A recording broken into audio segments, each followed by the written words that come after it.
اللہ الرحمن الرحیم اہلا وسہلا اقرا معہد الحافظات بشاور شارع ورثہ جماعت عالیہ دوم مضمون تفسیر سبق نمبر 4 سورۃ الاعراف آیت نمبر 19 بسم اللہ الرحمن الرحیم آیت دیکھیے وَيَا آدَمُ اسْكُنْ أَنْتَ وَزَوْجُكَ الْجَنَّةَ فَكُلَا مِنْ حَيْثُ شِئْتُمَا وَلَا تَقْرَبَا هَٰذِهِ الشَّجَرَةَ فَتَكُونَا مِنَ الظَّالِمِينَ اور اے آدم رہو تم اور تمہاری بیوی جنت میں، پھر کھاؤ جہاں سے چاہو، وَلَا تَقْرَبَا هَٰذِهِ الشَّجَرَةَ اور پاس نہ جاؤ اس درخت کے، فَتَكُونَا مِنَ الظَّالِمِينَ پھر تم ہو جاؤ گے گنہگار۔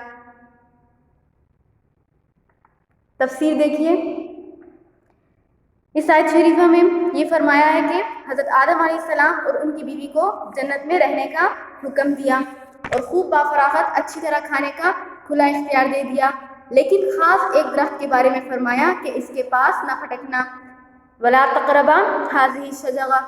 مقصد تو یہ تھا کہ اس میں سے مت کھانا، لیکن بطور مبالغہ اچھی طرح اہتمام کے ساتھ اس سے بچنے کے لیے یہ فرمایا کہ اس کے پاس بھی نہ جانا، اور ساتھ ہی یہ بھی فرمایا کہ اگر تم نے اس میں سے کھا لیا تو ظالموں میں شمار ہو جاؤ گے۔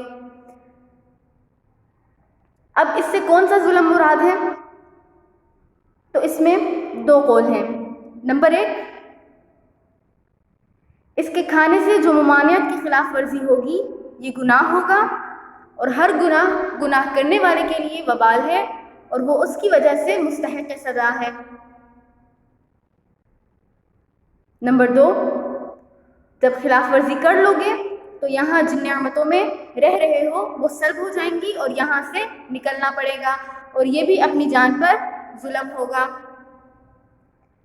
ہذہ الشجرہ میں شجرہ سے کیا مراد ہے؟ یعنی جس کے کھانے سے منع فرمایا تھا وہ کون سا درخت تھا؟ اس بارے میں نبی کریم صلی اللہ علیہ وسلم سے کچھ ثابت نہیں۔ حضرت عبداللہ ابن عباس اور بعض دیگر صحابہ سے منقول ہے کہ یہ گیہوں کا درخت تھا۔ دوسرا قول حضرت عبداللہ ابن مسعود سے یہ بھی منقول ہے کہ وہ انگور کا درخت تھا۔ تیسرا قول حضرت مجاہد کا ہے کہ وہ انجیر کا درخت تھا۔ چوتھا قول وہ کھجور کا درخت تھا۔ صحیح علم اللہ ہی کو ہے کہ وہ کون سا درخت تھا، ہمیں معین طریقے پر اس کا علم یقینی نہیں ہے اور اس میں مذائقہ بھی نہیں ہے۔ اگلی آیت دیکھیے،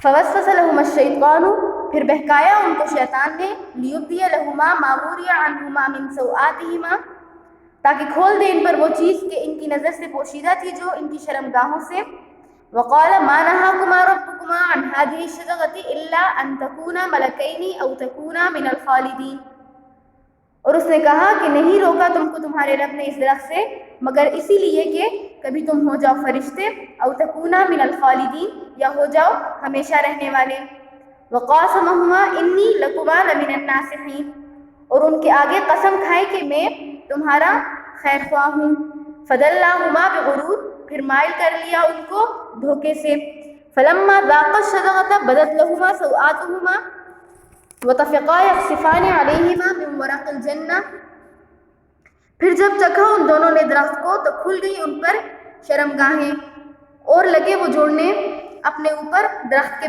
جنت کے پتے، وناداہما ربہما الم انہکما عن تلکما الشجرة پھر پکارا ان کو ان کے رب نے کہ کیا میں نے تمہیں منع نہیں کیا تھا اس درخت سے، وَقُلْ لَكُمَا إِنَّ الشَّيْطَانَ لَكُمَا عَدُوٌّ مُّبِينٌ اور کہہ نہیں دیا تھا کہ تم کو کہ شیطان تمہارا کھلا دشمن ہے۔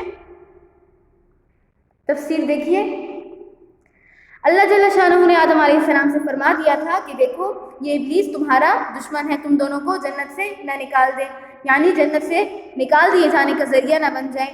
ادھر شیطان نے بھی دشمنی پر کمر باندھ لی تھی اور حضرت آدم علیہ السلام اور ان کی بیوی اور ان کی ذریت کو تکلیف پہنچانے کا پکا ارادہ کر چکا تھا۔ وہ اس طاق میں رہا کہ ان کو کسی طرح جنت سے نکلواؤں اور یہاں کی نعمتوں سے محروم کروں۔ اسے یہ معلوم تھا کہ ان کو ایک درخت کے کھانے سے منع فرمایا گیا ہے، اگر کسی طرح ان سے اس ممانعت کی خلاف ورزی کرا دوں تو ضرور ان پر عتاب ہوگا جو یہاں سے نکالے جانے کا سبب بنے گا۔ چنانچہ اس نے حضرت آدم علیہ السلام سے کہا کہ دیکھو تم کو اس درخت کے کھانے سے اس لیے روکا گیا ہے کہ جو کوئی شخص اس درخت میں سے کھا لے گا وہ ہمیشہ یہی رہے گا، اور جو بادشاہی یہاں حاصل ہے اس میں کبھی ضعف نہ آئے گا۔ اس نے یہ بھی کہا کہ تم دونوں کو تمہارے رب نے اس درخت کے کھانے سے اس لیے روکا ہے کہ اس کو کھا کر فرشتے ہو جاؤ گے اور ہمیشہ زندہ رہو گے۔ اور اس نے صرف معمولی طور پر ترغیب نہیں دی بلکہ دونوں میاں بیوی سے قسم کھا کر کہا کہ بے شک میں تمہارے لیے خیر خواہی کا مشورہ دینے والا ہوں۔ وَقَاسَمَهُمَا إِنِّي لَكُمَا لَمِنَ النَّاصِحِينَ۔ شیطان کے سمجھانے بجھانے اور قسم کھانے سے دونوں میاں بیوی نے اس درخت میں سے کھا لیا جس سے منع فرمایا گیا تھا، اور وہ ان کو فریب دے کر نیچے اتارنے میں کامیاب ہو گیا۔ فَدَلَّاهُمَا بِغُرُورٍ۔ اس درخت کو چکنا تھا کہ جنت کے کپڑے ان کے تن سے جدا ہو گئے اور دونوں کی شرم کی جگہ ایک دوسرے کے سامنے ظاہر ہو گئی۔ اب تو جنت کے پتے اپنے جسموں پر جوڑ جوڑ کر رکھنے لگے۔ اللہ جل شانہ نے ان کو پکار کر فرمایا، الم انہکما، کیا میں نے تم کو اس درخت سے منع نہ کیا تھا؟ وَأَقُلْ لَكُمَا إِنَّ الشَّيْطَانَ لَكُمَا عَدُوٌّ مُّبِينٌ، اور کیا میں نے یہ نہ کہا تھا کہ بلا شبہ شیطان تمہارا کھلا دشمن ہے؟ دونوں فوراً گناہ کے اقراری ہوئے اور مغفرت طلب کرنے لگے۔ آگے دیکھیے، قَالَ رَبَّنَا ظَلَمْنَا أَنفُسَنَا وَإِن لَّمْ تَغْفِرْ لَنَا وَتَرْحَمْنَا لَنَكُونَنَّ مِنَ الْخَاسِرِينَ۔ وہ دونوں بولے، اے ہمارے رب، ہم نے اپنی جانوں پر ظلم کیا، اور اگر آپ نے ہمیں نہ بخشا اور ہم پر رحم نہ کیا تو ہم ضرور ہو جائیں گے تباہ کاروں میں سے۔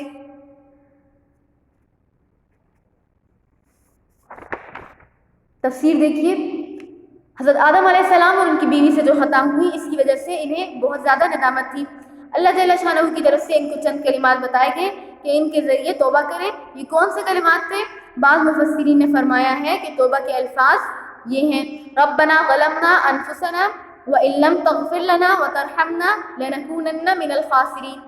ان الفاظ میں متکلم مع الغیر کا صیغہ استعمال فرمایا، جس سے صاف ظاہر ہے کہ حضرت آدم علیہ السلام اور حضرت حوا علیہ السلام دونوں ہی نے مذکورہ الفاظ کے ذریعے توبہ کی۔ حضرت عبداللہ ابن مسعود رضی اللہ تعالیٰ عنہ سے منقول ہے کہ جو الفاظ اللہ تعالیٰ کی طرف سے القاء ہوئے تھے وہ یہ الفاظ تھے، سبحانک اللہم وبحمدک وتبارک اسمک وتعالی جدک ولا الہ الا انت ظلمت نفسی فاغفر لی فانہ لا یغفر الذنوب الا انت۔ بہرحال الفاظ جو بھی ہوں، اللہ تعالیٰ نے ان کو توبہ کے الفاظ بتائے، انہوں نے توبہ کی اور اللہ تعالیٰ نے قبول فرمائی۔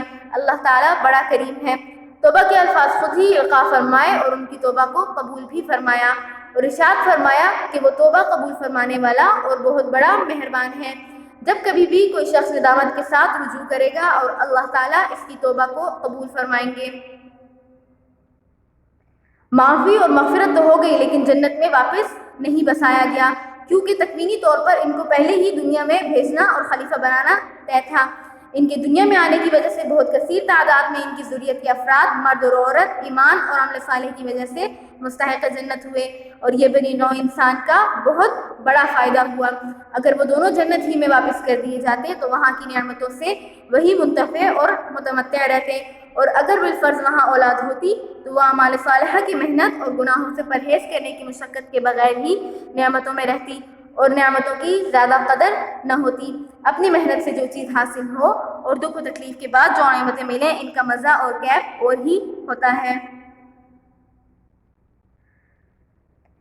آگے آیت دیکھیے، قَالَ اهْبِطُوا بَعْضُكُمْ لِبَعْضٍ عَدُوٌّ۔ اللہ تعالیٰ نے فرمایا کہ تم اتر جاؤ، تم میں سے بعض کے دشمن ہوں گے۔ وَلَكُمْ فِي الْأَرْضِ مُسْتَقَرٌّ وَمَتَاعٌ إِلَىٰ حِينٍ، اور تمہارے واسطے زمین میں ٹھکانا ہے اور نفع اٹھانا ہے ایک وقت تک۔ قَالَ فِيهَا تَحْيَوْنَ وَفِيهَا تَمُوتُونَ وَمِنْهَا تُخْرَجُونَ، فرمایا اسی میں تم زندہ رہو گے اور اسی میں تم مرو گے اور اسی سے تم نکالے جاؤ گے۔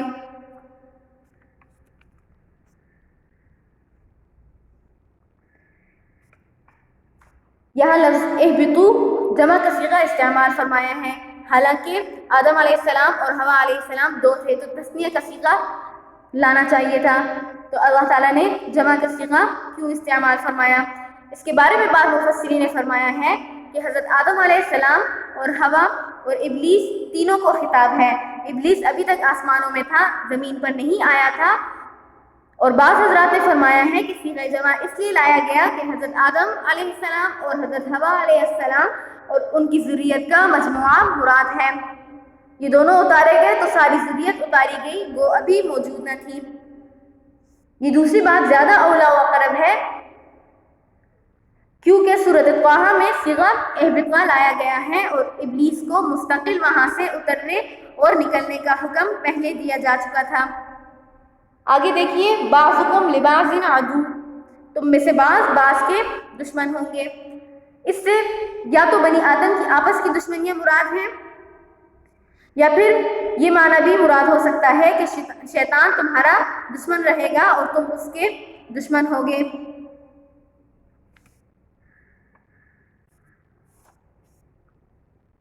آگے دیکھیے، اور تمہارے واسطے زمین میں رہنے کی جگہ تجویز کی گئی ہے اور اسباب معیشت سے نفع حاصل کرنا تجویز ہوا ہے اور ایک وقت خاص تک. اب اس خاص وقت سے یعنی الہین سے کیا مراد ہے؟ تو اس میں بھی دو قول ہیں. نمبر 1، قیامت تک کا وقت مراد ہے اور موت تک کا وقت بھی مراد ہو سکتا ہے. فرمایا کہ تم کو وہاں ہی زندگی بسر کرنا ہے اور وہاں ہی مرنا ہے اور اسی میں سے قیامت کے روز پھر زندہ ہو کر نکلنا ہے. یہ ہمارا آج کا سبق ہے، اسے اچھی طرح سمجھ لیجئے. آگے ایک رکوع کا مطالعہ کر لیجئے. جزاکم اللہ خیر، وآخر دعوانا ان الحمد للہ رب العالمین. السلام علیکم ورحمۃ اللہ وبرکاتہ.